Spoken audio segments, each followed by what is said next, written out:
What's up and good day mga boss? Welcome back dito sa aming shop, Aiming Ace Airsoft. Date today is April 27, 2026. So meron tayong 10 units na for shipping, bale 4 na rifles, then 6 na pistols. Ayan. So, mga bossing, ito si yung first client natin or customer natin, si Boss Romel of Agusan del Sur. So, lahat to kinuha ni bossing itong 3 na rifles tsaka 4 na pistols. So, napakadami ng kinuha ni bossing. Siyempre, kapag mga gantong madami, automatic may discount yan. Then, ayan, proceed na tayo sa rifles. First rifle ni bossing is, tabi ko lang to. Ayan. First rifle ni bossing is ENC 302 na color black. Ayan. So, 302, ito yung M4 na CQB. So, guys, lahat ng rifle namin is full metal, then may kasama na rin siyang LiPo battery and charger. Ayan. So, kapag mag-upgrade kayo ng units is kayang-kaya nung LiPo battery. Then, lahat naman ng rifles, ang battery is nandito sa buttstock. So, madali lang man siya ilagay. So, full metal, metal tong handguard, metal tong receiver or yung body. Then, ito yung classic design. M4 na CQB. Then, kabilang side, ito. So, guys, ang mga rifles natin, ranging siya around mga 420 to 440 FPS out of the box. Ayan. So, pwedeng-pwede na siyang panlaro. Except lang dun sa mga sobrang ikli na unit or mga pang CQB talaga yung mga around 4-5 inches na handguard. So, medyo mas mahina lang siya na konti. Mga nasa around 380 to 400 FPS. So, tara guys, try natin. Semi-auto. Full auto, ito lang yung selector. Ayan.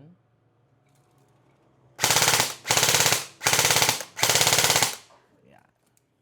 So, tips ko nga lang pala, pag mag-full auto kayo guys, so, dapat burst fire lang or pitik-pitik lang dito sa trigger. Kasi yung iba, sobrang nanggigigil sa full auto, sobrang nilang tinatagalan yung pagpindot sa trigger. So, syempre, mas stress yung unit, mas stress yung gearbox niya, mas madaling masisira ang unit. So, ayun lang. Konting tips lang. Next unit ni bossing is ENC 854 na color black. So, available din to sa DE or yung two-tone na color. Ayan. 854, ito naman yung John Wick na rifle. So, full metal din. Metal tong handguard. Metal din tong receiver. M-lock yung handguard niya. Then, adjustable din yung buttstock. Yan. So, makikita nyo yung markings niya. Ayan. May markings siya dyan na TTI. So, naka-engraved yan, guys. Ayan. Napakaganda ng markings ng ENC. Kabilang side, meron din siyang markings ng TTI dito. Ayan. So, try natin unit ni bossing. Semi-auto muna.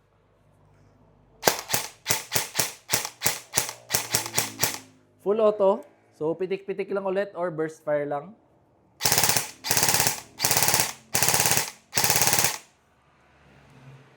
ENC 854 na John Wick. Next unit ni bossing is ENC 645-2 na black. So guys, ito naman available to sa color gray and color tan na color. So full metal din. Ito naman yung Daniel Defense na PDW. So DDM4 na PDW. Yan, kapag mga mahihilig kayo sa mga maiksi or maliliit na unit, so, ito yung perfect sa inyo. Napaka-pogi. So, yung mga bagong labas, guys, meron na siyang hand stop dito. Yung kasing mga luma, wala pang ganito. So, malalaman yung bagong labas kapag meron ng hand stop. Tsaka, iba yung markings dito. So, yung markings is yung Black Creek yung nakalagay. Ayan. Kabilang side ito, meron din siyang markings ng Daniel Defense dito sa handguard. Ayan. Then, naka-loudener siya. Ito. So, extra maingay or mas maingay siya compare sa ibang units. Pero, pwede siyang kabitan ng silencer or ng suppressor kapag gusto nyo. Pero maganda rin tong maingay. Medyo kakaiba kayo. Ayan. Try natin ng semi-auto.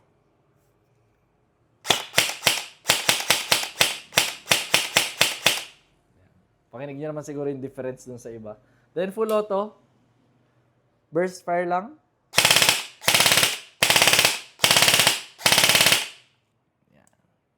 So, Daniel Defense na PDW. Proceed tayo sa pistols ni Bossing. Ayan. First pistol ni Bossing is WE T-Rex the color black. Ito unit ni Bossing na sa pistols. T-Rex guys, full metal. Metal yung slide, metal yung lower frame, metal magwell. Then naka fiber optic rear sight na adjustable. Then fiber optic na front sight. Then guys, working din tong mga thumb safety, grip safety. Kabilang side ito. Isa to sa mga bestseller natin sa pistols ng WE. Yan. So guys, WE guaranteed. Maganda talaga yan. Tsaka matibay, madaming aftermarket parts. Though nasa mid-end na brand siya or hindi siya budget meal, pero guaranteed na sulit talaga. So try natin unit ni Bossing.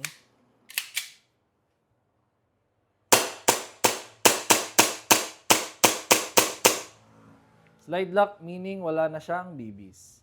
So kapag ganyan, release the magazine, then release the slide. Rest the hammer by pressing the trigger. Ayan. Next unit ni Bossing is WE GP1799 na color silver. So guys, ito, same lang siya. Same sa Glock. Yung internals, pati magazine niya. So, full metal. Metal yung slide, polymer yung lower frame. Ayan, napakaganda ng design din. Tsaka ng pagka-silver niya.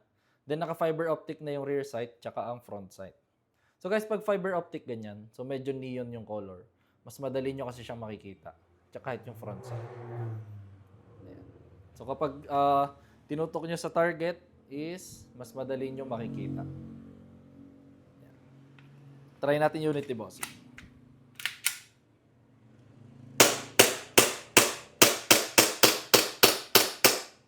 Slide lock, meaning wala na rin siyang BBs. So kapag ganito, release magazine, then hatakin na lang itong slide kasi kapag Glock or itong gantong unit is spring-loaded yung slide stop niya. Hatakin na lang. Then, rest the hammer by pressing the trigger. Ayan. And then, third unit ni Bossing, ENC 1304 na color black. So 1304, ito yung Glock 19 na TTI. So Glock 19 guys, maliit yan. Ayan, kung makikita nyo naman. Almost halos kasing laki lang ng kamay ko. Ayan. Then Glock 19, mas maikli yung slide niya, mas maikli din yung grip. So kapag mahilig kayo sa mga maliliit na units, so ito yung perfect sa inyo. Hindi siya sobrang liit, hindi rin siya sobrang laki. So metal slide, polymer yung lower frame. Kabilang side, nandyan yung markings niya ng Combat Master. Try natin ang unit ni Bossing.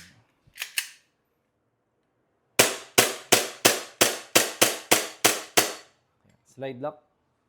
So, Glock guys, spring-loaded. So, release magazine. Then, hatakin na lang yung slide.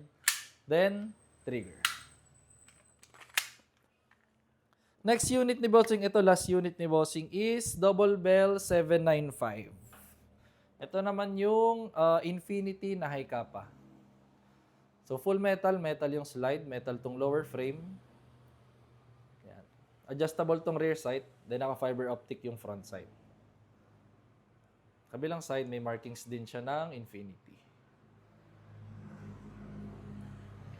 So, try natin ang unit ni Bossing.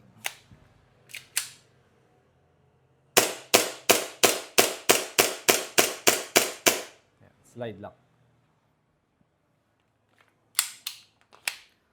So, Bossing, maraming salamat sa pagkuha ulit sa amin.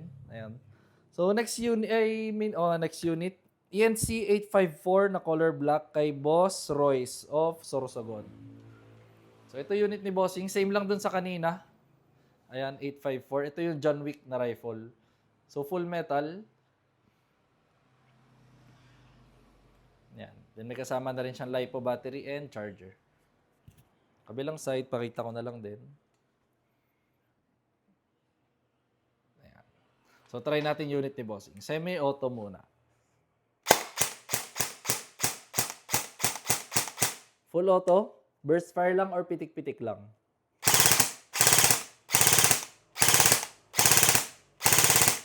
Ayan. So, ito yung John Wick na rifle. ENC 854. Guys, available din nga din pala to sa code niya EC855. Mas ano siya, mas mahaba lang itong handguard. Mas mahaba. Kapag gusto niyo mas mahabang unit, so available din. Next unit is Umarex Glock 19 Gen 5 kay Boss Ronel of Santa Maria, Bulacan. So Umarex Glock 19 guys, ito yung pinaka high-end ng Glocks.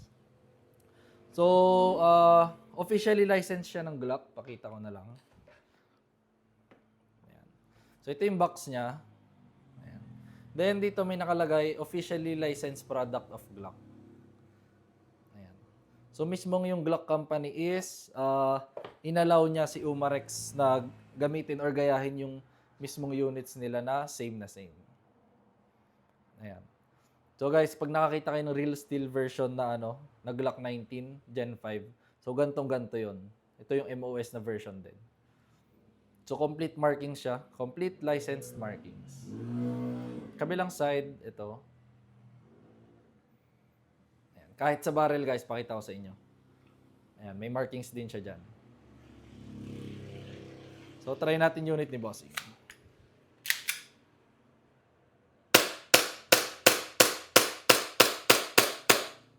So, solid yung blowback.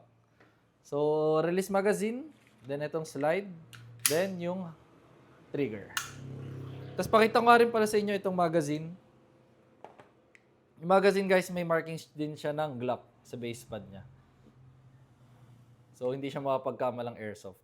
Para ma-access nyo naman yung lagay ng gas, baba nyo lang to. Pag nababa, then slide. Yan. Doon ang lagay ng gas. Then, balik nyo lang din. Tinago nila para hindi siya mapagkamalan na airsoft. Next unit is, last unit, Double Bell 795 kay Boss Brennan of Besao Mountain Province. Same unit lang din sa kanina. So, ito yung Infinity na high kappa. So, full metal, metal slide, metal lower frame. Kabilang side, ito. Ayan. Try natin na unit ni Bossing.